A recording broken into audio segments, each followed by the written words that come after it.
Ko'pchilik qarindoshlar orasidagi murosasizlik natijasida oilalarning buzilib ketganini ko'rgan yoki eshitgan bo'lishi mumkin.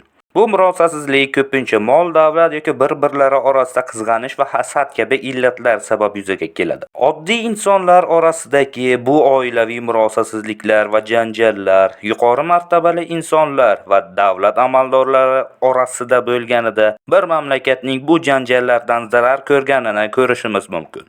Lekin sizlarga hozir aytib bermoqchi bo'lgan bu hikoyamda bir vaqtlar qarindosh bo'lgan ikki amaldor shaxslarning orasidagi urush bir oila yoki mamlakatdan ko'ra katta narsaga zarar keltirgandi.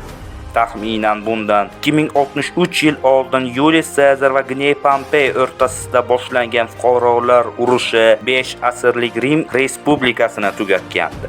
Bu ikki buyuk sarkardalar orasidagi hokimiyat uchun kurash 3 qit'ada qay shaklda kechgani sizlarga qiziq tuyulsa, iltimos bu videoni oxirigacha ko'ring.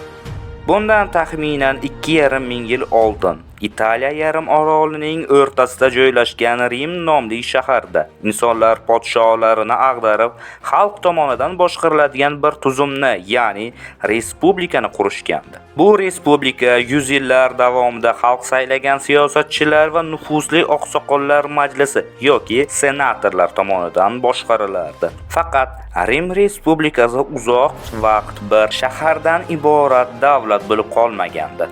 Respublika tashkil topganidan keyin 2,5 asr davomida avval o'zi joylashgan Italiya yarim orolini egallaydi. Keyinchalik esa o'ziga qisman qo'shni desa bo'ladigan ikki davlatni, Karfagen va Makedoniya qirolliklarini bir necha 10 yillar davom etgan urushlar oqibatida bosib oladi.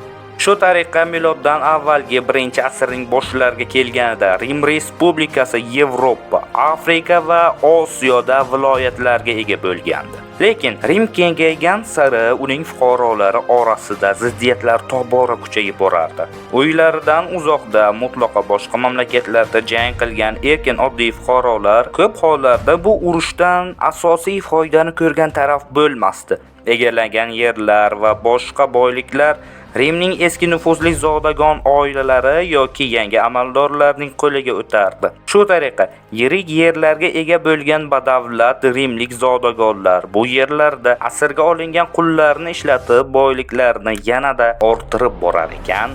Rimda o'z yerida dehqonchilik qilgan boshqa erkin fuqarolar ularning iqtisodiy bosimiga bardosh bera olmay, Rim va boshqa yirik shaharlarga o'z yerlarini sotib tirikchilik ilinjida ko'chib keta boshlaydi.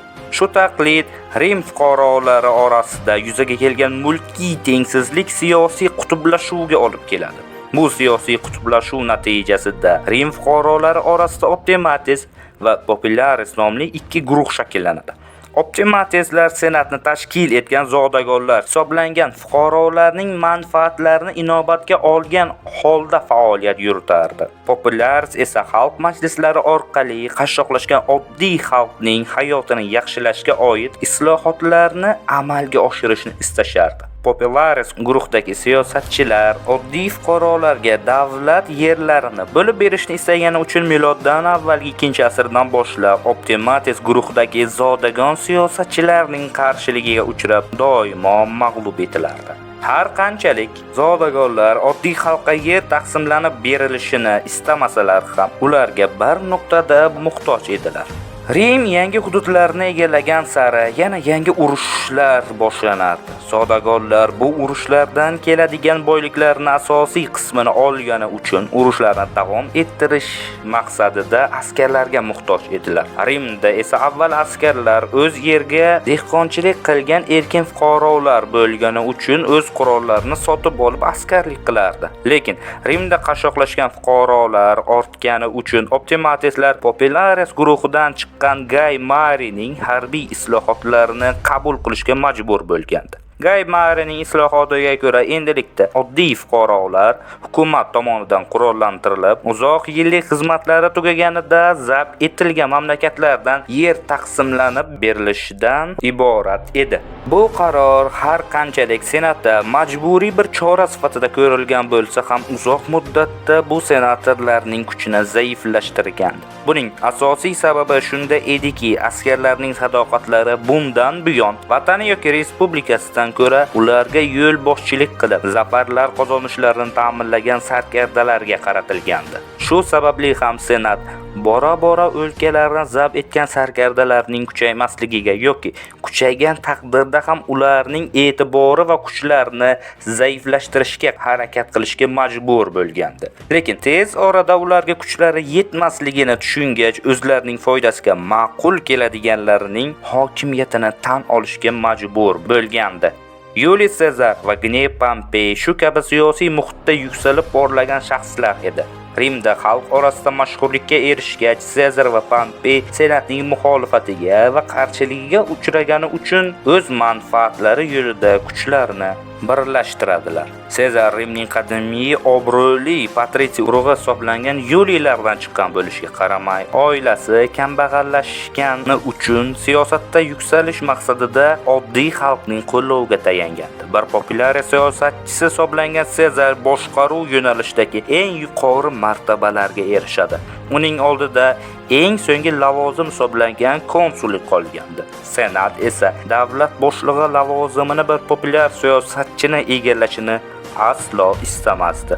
Pompeyning oilasi askarlik bilan boylik orttirib shuhrat qozonganidan u ham oilaviy kasbi yordamida shuhratga erishadi. Yoshligidanoq Rimning eng mahoratli sarkardasiga aylangan Pompeyga askarlar Magnus, ya'ni buyuk laqabini bergandi. Lekin Pompey Magnus harbiy faoliyatidagi eng katta shon-shuhratga qaroqchilarga qarshi kurashish uchun sharqqa yurishga chiqqanida erishadi. Bunday deyishimga sabab shuki, Pompey O'rta Yer dengizdagi qaroqchilarni yengish bilan cheklanib qolmay, Rimning Osiyodagi eng katta dushmaniga aylangan Pont qiroli Mitridat 6 bilan jang qilib, uni mag'lub etgach, Sharqiy Anadoluni Rimning tarkibiga kiritadi. Bu g'alaba bilan ham cheklanmagan Pompey Suriyani Rim Respublikasining navbatdagi viloyatiga aylantirib, Armaniston va Yahudiy Hashmoniy qirolligini Rimning vassaliga aylantiradi. Lekin Pompey Rimga qaytib, senatdan sharqda qilgan ijroatlarini tasdiqlanishini va faxriy askarlarga Italiyaning janubidan yer berilishini so'raganida, senatorlarning muxolifati shaklida javob oladi. Shu sababli Rimning bu ikki kuchli shaxsi yakka o'zlari senatdagi zodagonlarning qarshiligiga tura olmasliklarini anglashgach, xuddi o'zlari kabi senat tomonidan chetga surilgan Rimning eng boy odam hisoblangan Mark Kras bilan birlashib, o'zaro ittifoq tuzishga qaror qilgandilar. Sezar Krasni Pompey bilan yarashtirib, konsul bo'lishi evaziga ularni qo'llashga va'da bergandi. Shu shaklda miloddan avvalgi 60-yilda norasmiy tartib tuzilgan Triumvirat ittifoqi Pompeyning harbiy kuchi va obro'si, Krasning ulkan boyligi yordamida Sezarning siyosiy nufuzini yuksalishini ta'minlagandi. Miloddan avvalgi 59-yilda konsul sifatida saylangan Sezar yer islohoti o'tkazib, Italiyada oddiy xalq bilan Pompeyning faxriy askarlarga yer berilishini ta'minlaydi. Sezar konsulligi davrida bu va boshqa islohotlar soyasida ham xalqning mehriga sazovor bo'lar ekan, ham ittifoqchilarning manfaatlarini qondirgandi. 1 yillik konsullik muddati yakunlanishi bilan Sezar 5 yilga Shimoliy Italiya, Janubiy Galiya va Iliriyaning hokimi, ya'ni prokonsul etib tayinlanadi. Pompey esa Ispaniyaning prokonsuli sifatida tayinlangan bo'lsa ham Rimda qolib, bu yerlarni vakillari orqali boshqarardi. Kras Suriyaning prokonsuli sifatida sharqiy hududlarni nazorat qilish uchun ketadi. Miloddan avvalgi 58-yilda hokimlik yerlariga kelgan Sezar Rimda qolgan do'sti va kuyovi hisoblangan Pompeyni uning keyingi faoliyatini dastaklashiga umid qilgan bo'lishi mumkin. Sezar konsul bo'lganida Rimning eng kuchli insoni hisoblangan Pompey bilan aloqalarini yanada mustahkamlash uchun o'zining yagona farzandi hisoblangan 23 yoshli qizi Yuliani 46 yoshdagi Pompeyga turmushga bergandi. Shu sababli Sezar va Pompey orasidagi aloqalar qarindoshlik rishtalari bilan bog'langandi. Qiziq tomoni shundaki, Rimdagi eng kuchli sarkardaning qaynotasi hisoblangan Sezar o'z kuyovi hisoblangan Pompeydan 6 yoshga kichik edi. Shuning uchun ham Sezar konsullik davridagi qarzlardan qutulib, ahvolni kuchaytirish uchun Galiyada urushlar olib borayotgan Rimdagi muxolifatchilarning qarshiligidan unchalik ham xavotir olmagandir. Miloddan avvalgi 58-yildan 50-yilgacha G'arbiy Yevropadagi xalqlar bilan kurash olib borgan Gaius Caesar 1 million keltni o'ldirib, Galiya, Belgiya va Akvitaniyani zabt etgandi. Caesar Rimni asrlar davomida qo'rquvga solgan gallarni mag'lub etib, ularning o'lkasini zabt etishi bilan Rim tarixidagi eng katta hududiy kengayishni amalga oshirgandi. Bundan tashqari, qo'lga kiritgan boyliklarning bir qismini ham Italiyadagi oddiy fuqarolarga ulashib, ularning ko'zidagi o'rnini yanada mustahkamlagandi. Rimning eng mashhur insoniga aylangan Sezarga miloddan avvalgi 50-yilda senatdagi muxolifatchilari hokimlik muddati tugashi bilanoq qo'shinini tarqatib, oddiy fuqaro sifatida Rimga qaytishni talab qila boshlaydi. Lekin Sezar qo'shini va hokimiyatidan mahrum bir shaklda Rimga qaytishi o'zi uchun juda katta xavf ekanini juda yaxshi bilardi. Chunki hech bir vakolatga ega bo'lmagan Sezarning boshiga osongina dushmanlar tomonidan tayyorlangan sud mahkamasida aybdor deb topilib, surgunda o'limgacha boradigan jazolardan biri tushishi mumkin edi. Shuning uchun Sezar senatda o'z maqomini himoya qiladigan bir vakolat yoki lavozim berilishini istagan. Lekin senat uning bu istagini rad etgan paytda sobiq kuyovi va eski do'sti Pompey Sezarning raqiblari tarafiga turgandi. Buning sababi esa Sezarning qozongan g'alabalari bilan ortgan shuhrati Pompey ichida ham hasad paydo qilgandi. Eng asosiysi esa Sezarning qizi Yuliyaning miloddan avvalgi 54-yilda tug'ruq mahali, miloddan avvalgi 53-yilda esa Krasning Part urush paytida halok bo'lishi bilan Sezar va Pompeyni o'zaro bog'lab turgan ikki inson ham qolmaganligida edi. Shu sababli siyosat maydonida yolg'iz qolgan Sezar o'zining yagona tayanchi hisoblangan askarlari bilan Italiyaning chegarasi sifatida qabul qilingan Rubikon daryosidan o'tib Rimga yo'l oladi. Bir qo'mondonning askarlari bilan Rubikon daryosidan o'tishi davlatga xiyonat bo'lgani uchun sud qilinmasdan o'lim jazosiga mahkum qilinardi. Shuning uchun ham o'z hayotidagi eng katta qimorini o'ynagan Sezar Rubikondan o'tishdan oldin qur'a tashlandi degani rivoyat qilinadi. Pompey va senatorlar Galiyadagi tajribali askarlari bilan Rimga to'g'ri harakat qilayotgan Sezarni Italiyada to'xtatib qola olmasliklarini tushungani uchun Bolqonga chekinishga qaror qiladilar. Chunki Rimning Italiyadagi yagona tayyor qo'shini Sezarning eski askarlari bo'lib, ular sarkardalarga qarshi kurashishi mavhum hisoblanardi. Sezar har qanchalik quvlamasin dushmanlarini Brundisium porti orqali Yunonistonga o'tib olishlarini oldini ola olmaydi. Shunga qaramay, 2 oyda butun Italiyani hokimiyati ostiga olganidan keyin birinchi bo'lib Ispaniyaga Pompeyning askarlari ustiga yurish qilib, Ilerda jangida ularni mag'lub qiladi. Bu soyada Sezar Yunonistonga yurish qilganida orqasidan unga zarar beradigan kuch qolmagandi. Sezar Ispaniyadagi Pompey askarlari bilan jang qilayotgan bir paytda Pompey Yunonistonda yetarlicha katta qo'shin to'plab bo'lgandi. Bundan tashqari Adriatika dengizi Pompey floti tomonidan nazorat ostiga olinadi. Sezar dushmanlari Italiyaga kelishidan oldin o'zi Yunonistonga yurish qilib, ularni mag'lub etish maqsadida miloddan avvalgi 48-yil yanvarda 7 ta legion bilan Ipir qirg'oqlariga yetib keladi. Sezarning floti uning qolgan askarlarini olib kelish uchun Italiyaga qaytganida Pompeyning floti tomonidan yo'li to'silib qo'yilishi oqibatida Sezar Yunoniston hududida qiyin ahvolga qoladi. Chunki atrofdagi shaharlar raqiblari nazoratida bo'lib, dengizdan keladigan ta'minot tizimi uzib qo'yilgan. Shuning uchun Sezar raqibi hisoblangan Pompeyni iloji boricha tezroq yengish maqsadida uni jangga chorlaydi. Lekin Pompey Sezarning ahvolini juda yaxshi anglagani uchun Sezarni Yunonistonda ushlab turgan holatda uni holdan toydirib, zaiflashtirishni rejalashtiradi. Yunonistonda siqishib qolgan Sezarning foydasiga uning yordamchisi Mark Antony 4 ta legion bilan Iliriya qirg'oqlariga yetib keladi. Pompeyning Sezar va Antony qo'shinlarini birlashtirmaslik uchun qilgan harakati befoyda bo'ladi. Sezar va Antony qo'shinlarini birlashtirgach, Sharqiy Adriatikadagi muhim port shaharlaridan biri bo'lgan Drachini olish uchun harakat qiladi. Pompey ham bu shaharning qadrini bilgani uchun bu yerni himoya qilish uchun harakat qiladi. Bu musobaqa oqibatida ikki sarkarda Drachi yaqinida to'qnash keladi. Sezar jang chorlovi yana bir bor javobsiz qolishi oqibatida uslubini o'zgartiradi. U askarlariga Pompey qarorgohi atrofini qoplaydigan uzunlikda oraliqlar bilan cho'zilgan masofada kuzatuv minoralar qurishni buyuradi. 20 kilometrdan ortiq masofada qurilgan minoralar orasi chuqur xandaqlar va tuproq bilan toshdan tayyorlangan to'siqlar bilan yopiladi. Pompey atrofi qurshab olinayotganini ko'rgan paytdayoq o'z qarorgohini himoyalash uchun Sezarnikiday shaklda tayyorlangan kichik masofaga cho'zilgan mudofaa istehkomi qurdiradi.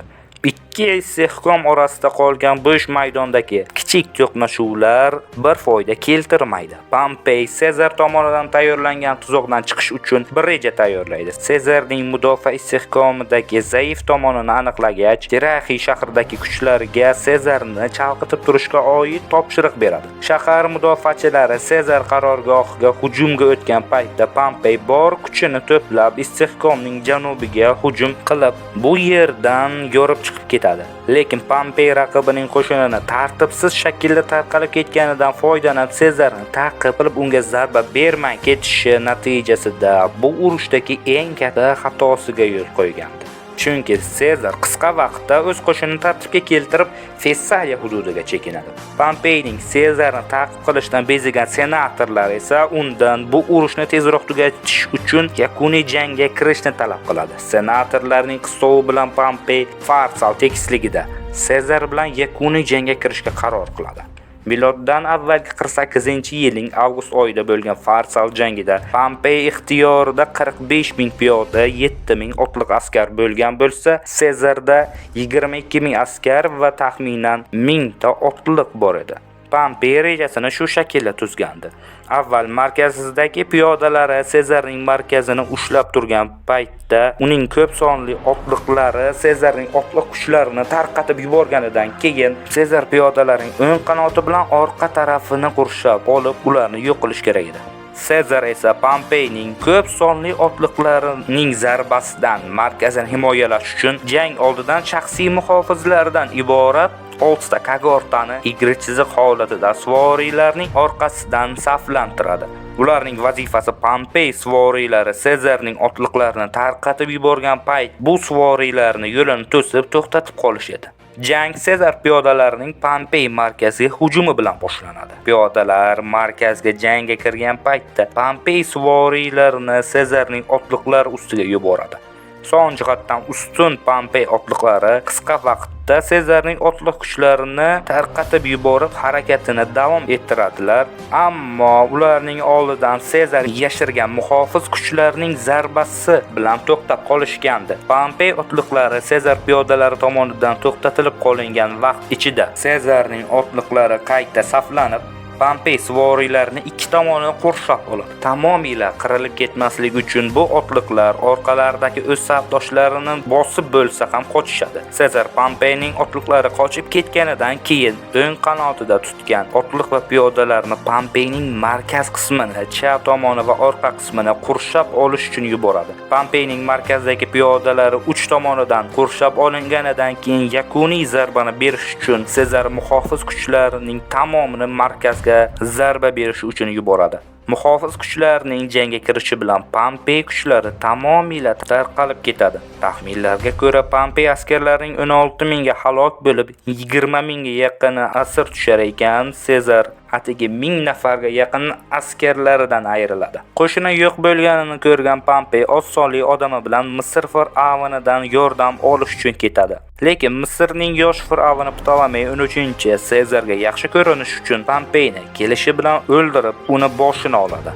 Keyinchalik Misrga kelgan Sezarning oldiga Pompeyning kesilgan boshi taqdim etilganida, u raqibining o'limidan mamnun bo'lish o'rniga Rimning konsuli va buyuk sarkardasining bu kabi ayanchli o'limiga achinadi. Sezar Afrikada kuch to'playotgan senatorlar bilan jang qilishdan oldin Rimga asosiy bug'doyni yetkazib beruvchi Misrning ichida davom etayotgan taxt kurashga aralashib, Pompeyni o'ldirgan Ptolemeyning opasi Kleopatrani qo'llab Misr taxtiga chiqaradi.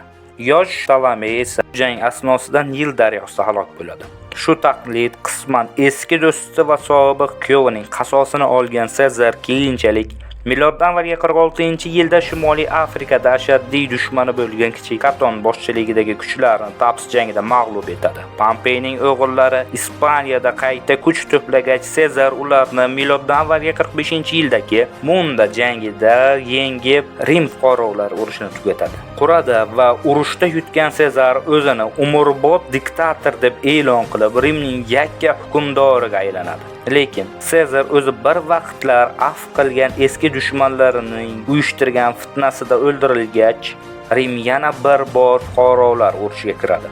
Sezar va Pompeyning urushi rasman Rim respublikasini tugatmagan bo'lsa ham amalda respublikani barham topishiga olib keladi. Rim Sezarning o'limidan keyingi 17 yil davomida fuqarolar urushdagi sarkardalarning g'oliblik sovrini bo'lib turadi. Bu sovringa esa Sezarning jiyani va vorisi Oktavian ega bo'ladi. Oktavian senatdan Avgust unvonini olganida 482 yillik Rim respublikasi o'z faoliyatini yakunlab, 503 yillik Rim imperiyasi o'z faoliyatini boshlaydi.